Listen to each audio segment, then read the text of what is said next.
bro? What's up, Deji? What's up, Marlon? Big up to everyone in the chat. Big up, Hope man. you are all good and well. How's it going? Yeah, man. Yeah. It's what it is, isn't it? Hurting. Mate, it is what it is. And you know what?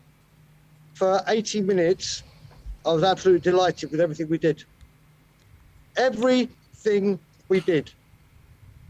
He went to a back three, which he hasn't done all pre-season. The reason he's done it is obviously he wanted to nullify PSG's threat. We clearly don't have any creativity, and he had to adapt to what we had and go counter-attack. I think in the first half, we were absolutely sublime. Yeah. Weren't under any pressure. Yeah, it wasn't the greatest spectacle, but we did what we had to do. The defending as a team was immense. The last-ditch defending, man, running as a team, working as a team. So it's brilliant. Then we go 1-0 up. And then obviously we just couldn't hold out the second half. And it was a quality issue. It was a quality issue. They, like Stel said, whether they were going full throttle or not, I think what Spurs were doing was fantastic, 2-0 up. And then quality shows, doesn't it? Yeah.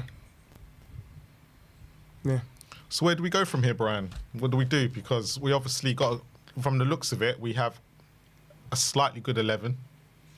But it looks like we've got poor quality players on the bench, but we did finish 22nd last year and half of them were playing. I wouldn't even say slightly good. Mate, we did finish 22nd in case we'd be in the championship. Yeah. We had 22 losses. Yeah, that's what I meant, 22 losses. We had 22. No, do you know what? You look at pre-season and everyone was going, the creativity is shocking. There's no creativity. There's no outlet. There's no one to supply to. And he had to adapt to that today. And it shows because we do not have the quality. We haven't got anyone up there. We've lost 67 goals through Madison, Sonny, and Kulusevski. Yeah. We had 5 players last season that had plus 10 goals contributions. Not one of them was on the starting lineup. Yeah. The only one that was when Solanke came on. Yeah. There is a sheer creative issue, but I wanted Frank in so he could coach players. And that looked like, for the first 80 minutes, a very well-organised, structured, disciplined team. And it was night and day. Look, we've had Ange with 4-3-3. We've had Conte with 3-4-3. We've had Harry Redknapp that had their tried and tested formations, and they didn't adapt, only occasionally. But sometimes we're playing players out of position to play that formation. Yeah. And we had quality to sometimes get out there. We don't have the quality. Yeah. We don't have the quality. And then what I will say, the only negative is in that last 10 minutes, we really sat back, didn't we? We just stopped the press. We stopped trying to force it. We just piled the pressure on. But when you look at it, it's unfortunate that we lost. It's unfortunate it went to penalties. But I take a lot more positives from that game than I will negatives. I really do. 100%. I totally agree with you, Brian. I totally agree. Look, if we play like that in the Prem, and I asked the question to Marlon and Ash, I say we will win more games than we lose, opposite to last season. But what it does show is that gaping hole, that player to be able to go out and do something. The one criticism I would give Thomas Frank is the fact that I do think he got the subs wrong. For whatever, I just think Brennan Johnson should have been coming on for Tell.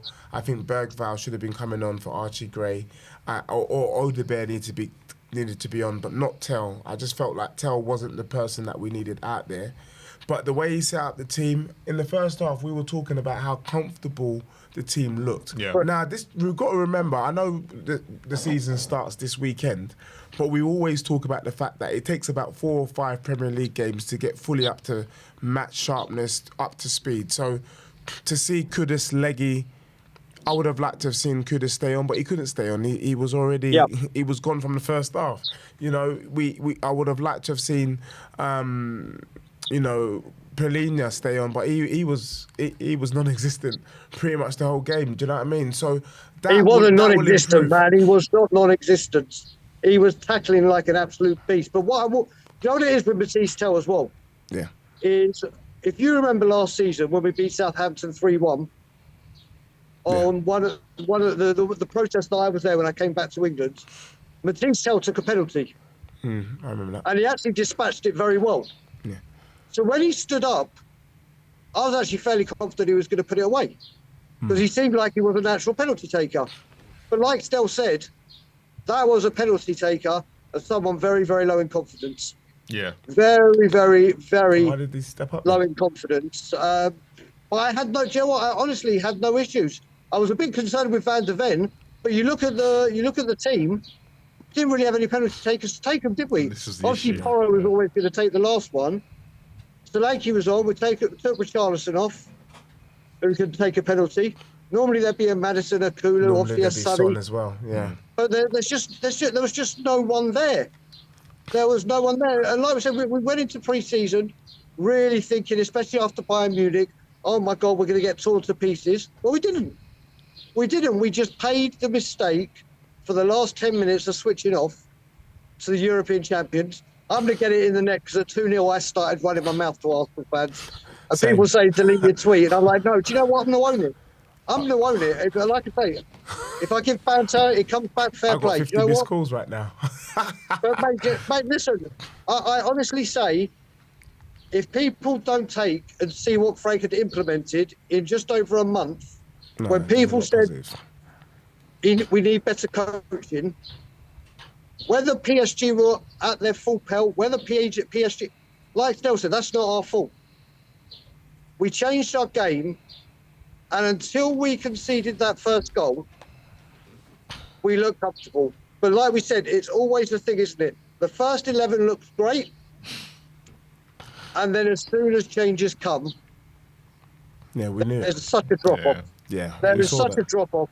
And I don't really want to talk about the Wally at the top, but it just shows that we need quality in that front line. We need to address this situation and not leave it till the last minute. But like I said, I am taking so many more positives than I am negative. And for 80 minutes, I was damn proud of every single Tottenham Hotspur player. 100%. I think we talked about the fact that barring Liverpool, who else possesses an attacking, quartet the way that PSG have? I think Liverpool only. I don't even think City has an attacking force as serious as PSG. So the fact that we were able to keep them at bay with the squad that we have has given me confidence. Even pre-season, the way we dealt with Arsenal, the way we played against Newcastle, it's given me confidence that if required and we need to get dirty and do a rumble tumble, we can do it. But like I've been saying all evening, and I totally agree with you, Brian, we need 2-3 players of kudos or above level to mount a serious charge if we want to be top 6. What Frank has shown us is that even with this squad, we will be top 10. But top 10 is not good enough for Tottenham Hotspurs. Yeah. We'll be top 10. Without a doubt. I was going to say, do you reckon that the PSG fans, like they did to Arsenal, were telling Spurs that the best team lost? because to me they did. The best team lost. Yeah, we were better. Yeah, I thought the best team did lose. Yeah, we were good today. We were good. I think that's why it's quite disappointing that we played well for 85 minutes, and I think we've just seen this before, and it's the fact of can we come back from this, because a lot of them will be gutted. Frank needs to turn it around in the next 3 days, and we obviously need some bodies through the door as well.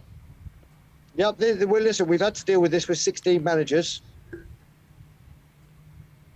Frank's first game, people going, what's he won? Bromby, like Stell said, listen, I just don't get it. I don't get it. No one has won anything until they've won something.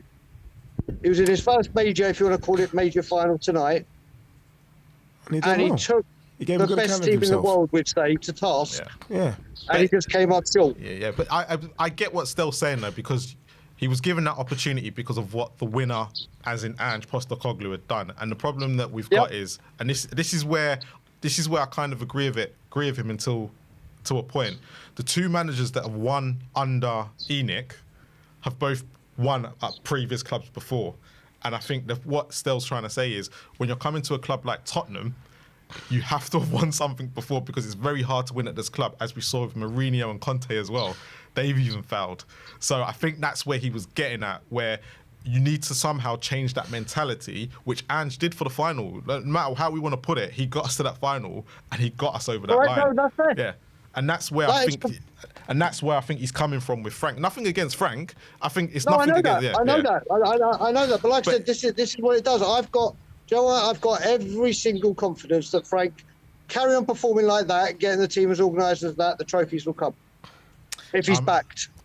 I'm a bit like, until a certain, look, I'm different. Until a certain person has gone, then don't get me started, Marlon. Don't get me. I'm in a good mood. Don't get me started on that.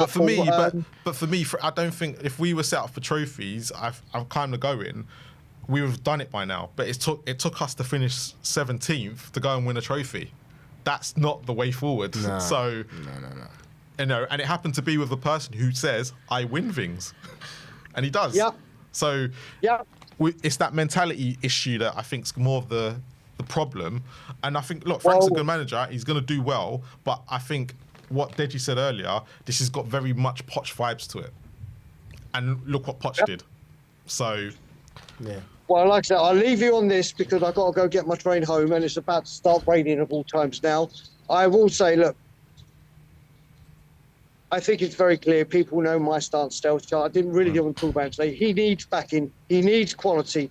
If we can get the quality up top, that's all we need. Of serious quality. Like we said, a Paulinho, Kudus quality, and the two that we're rumoured to be in for are of that quality. It's time to take the risk. Yeah. Exactly. Then we'll be absolutely fine. But on that note, I will let all of you crack on with the show. Great to see you two guys. And I will just say, damn proud of Spurs today. And well done, Thomas Frank. We just couldn't get it over the line. Good night, everybody. Have a good one.